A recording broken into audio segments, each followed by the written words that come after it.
دل بیتاب اومده، چشم پر از آب اومده، دل بیتاب اومده. مراسم عزاداری اربعین حسینی در مسیر نجف کربلا. ماه عزالشگر ارباب اومده، مرثیه خوانی حاج سید مجید بنی فاطمه. ارباب شب همه شب میخونن روزه برای ارباب.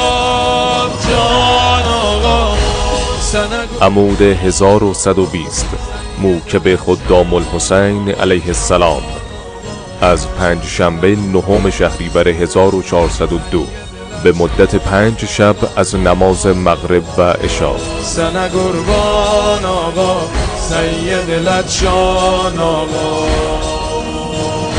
مجتمع فرهنگی مذهبی ریحانة الحسین سلام الله علیها موکب خدام الحسین علیه السلام